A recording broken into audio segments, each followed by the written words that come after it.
weird and therefore deserving of death. Hillary had him offed. Then she laughed about it.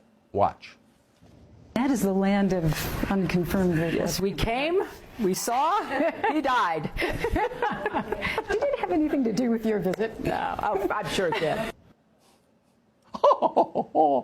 We came, we saw, he died.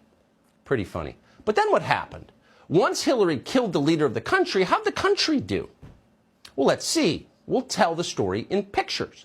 Here's the capital of Libya before Hillary Clinton decided to introduce the Libyan people to a little thing we call human rights.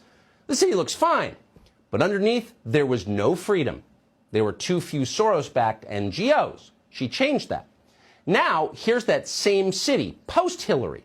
Those people in the foreground are African slaves. They're being sold as property in the now thriving slave markets in downtown Tripoli.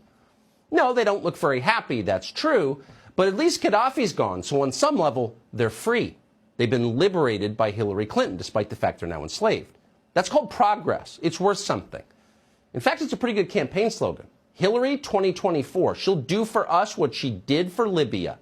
You can imagine the posters and T-shirts and coffee mugs. Somebody's going to need to get those slaves to sign a consent form. Put that on the list.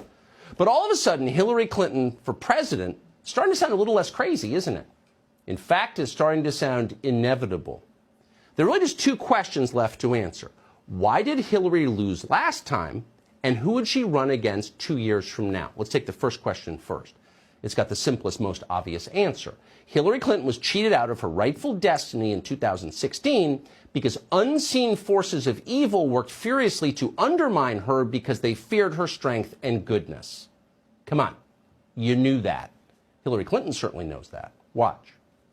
The Russians, let's say WikiLeaks, same thing, dumped the John Podesta emails. I have my complaints about former Director Comey. The use of my email account was turned into, the biggest scandal since Lord knows when.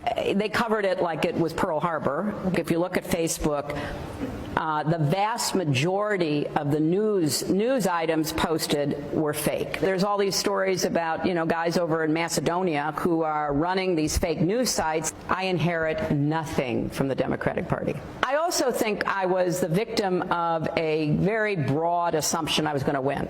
If the election had been on October 27th, I'd be your president. And it wasn't. It was on October 28th, and there was just a lot of funny business going on around that.